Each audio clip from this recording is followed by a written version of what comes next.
So just heading down to my local park to try manual mode for the very first time. I thought probably best to try somewhere I'm familiar with. I've put the hours in on the sim and let's see what happens. Should be quite interesting. So here I am at the field. I've just got everything set up. There's nobody around, thankfully. There's a tiny bit of wind, but I don't think it's going to be too much of an issue. But yeah, let's see what happens, eh? Wish me luck. So I just got off the ground in normal mode and I was just about to flick it into manual, and as you can see, a lady turned up walking a dog, so I thought I'd better just wait until she's gone. Come on, Fido, hurry up and poop.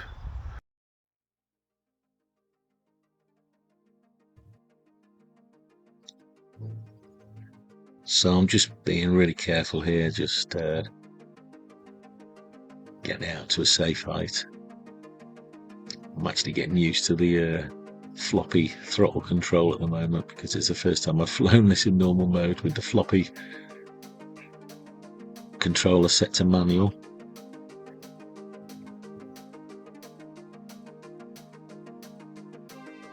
So I've sort of got it to a height that I want. I think I'm flailing around here now, looking for the M button.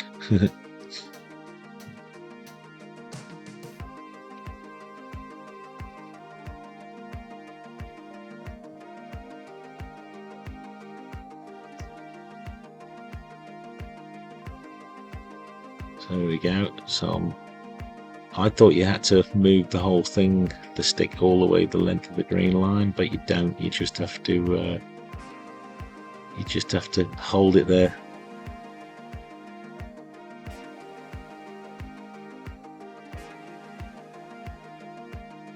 There we go. And he's into manual. So I'm most uncomfortable with right turns, which is what I'm doing now, obviously. And I'm more comfortable with left turns. I would imagine everybody's got a preferred, depending on whether you're left-handed or right-handed. I'm right-handed, just for the record. My preferred turning left. It seems more natural, easier for me to turn left. Easy to control sort of altitude and everything. I can do it going to the right, obviously, but it just feels a little bit more difficult to do it. I don't know, I can't explain it. You'd have to sort of try it for yourself. It's I think everybody's got a preferred side, I think. But it was a lot easier than the simulator, I've got to be honest with you. A hell of a lot easier than the simulator. You know, I'm getting quite into it, as you can see. Even just, what's that, 2 minutes 17 seconds into my first flight, and I'm getting quite comfy with it already. It feels exactly like the simulator, I'll be honest with you.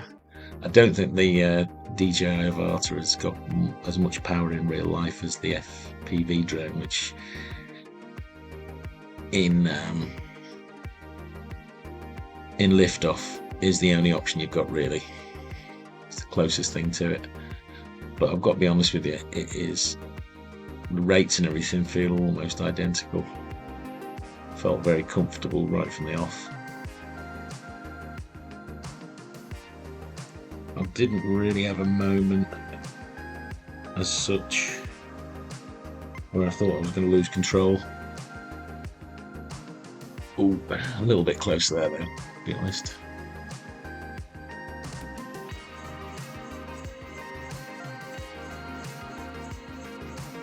I was just testing I knew where the oh shit button was, or the pause button. But I didn't have any oh shit moments, I'll be honest with you.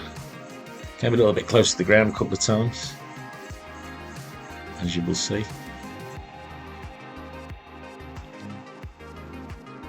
I think I realised this time. There we go, straight into manual mode, no problem. There was no wind, which helped, I think. I've seen a lot about this yaw spin issue. If you spin it too quickly, it can overtopple. Well, that kind of makes sense to me because it's got a big battery on the top, and it is top heavy. And if you flick it around too quick, you know, inertia is just going to do its thing.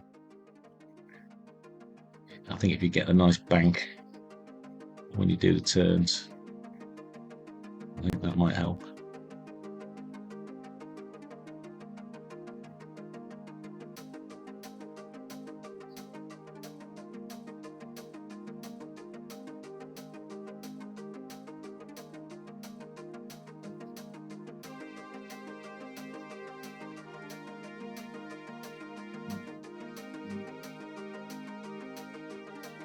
on the simulator.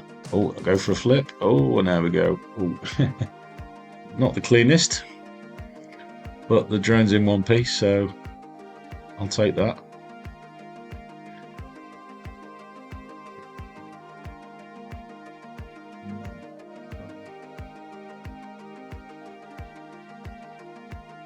But for a first go, I don't think it's too bad. Let me know what you think in the comments.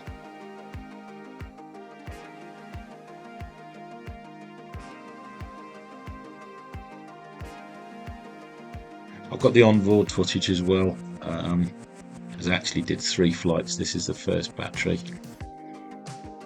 Spoiler alert, the other 2 batteries went really well as well. No issues, no crashes. I got a lot more confident towards the end. By battery 3, I was chucking it around like a madman, doing dive bombs, and I got a lot more confident even just in, 3 batteries in, really.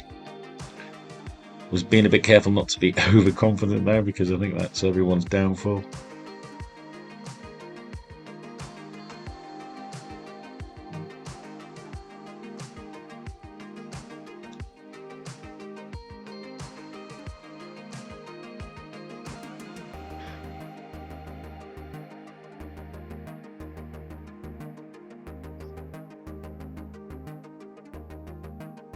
So it's pretty easy to stay within the confines of just this little grassed area here while I'm flying around. Normally I'll go off over the back there. I've been flying in sport mode and normal mode for probably done about 70 flights, I suppose. Motion controller as well. Thrown it through some gaps. But obviously the manual mode opens up so many more doors. Can you do an orbit? Yes, it can. Not bad. I think I had the camera angle at the default angle at this point, so it's still on about 1 degree or naught, so I was never going to hit the top speed on this one. On the later flights, I think the second flight I put it up to about 15, 17 degrees, something like that, and it goes a bit faster and I get a little bit more ambitious. But that's for the next video.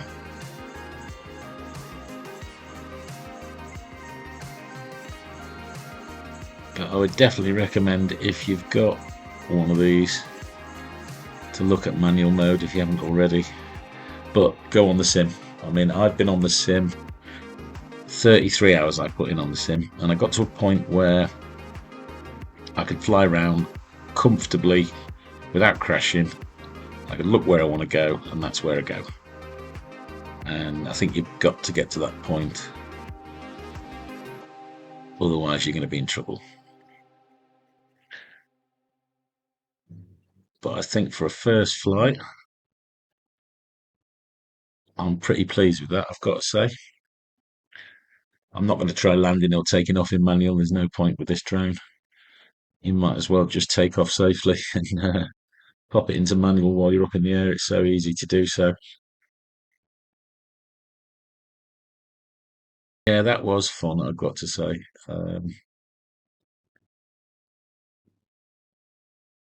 But like I said, I did do two other batteries as well, and I got a bit more adventurous and did some dives and stuff, which were pretty cool. So I'm going to put that up on the next video.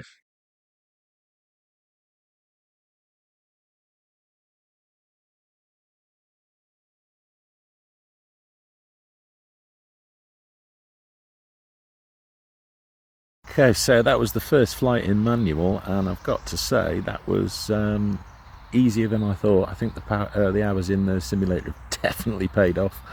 I got to the point in the simulator where I wasn't crashing. I could just fly around, and I'd only crash if I did something really stupid, like trying, backflip under a tree or something in reverse. But yeah, just flying around normally, I can pretty much do that in the sim now without crashing all the time. I can go where I want. I just seem to look where I want to go, and it kind of just goes there now, which I suppose is where you need to get to, because that felt a lot easier than the simulator, to be honest with you. That was actually much easier in real life. There's no wind here today, which I suppose helps. I imagine on a windy day it might be different, but it felt really smooth. The rates felt okay to me. They felt the same as the simulator, to be honest with you, with the FPV drone okay on liftoff. It's the most similar drone, I suppose. You just got to remember, I suppose, that you've got less power than the FPV, so you know. But yeah, I want to go and have another flight with another battery now, and hopefully I won't crash it. Let's see.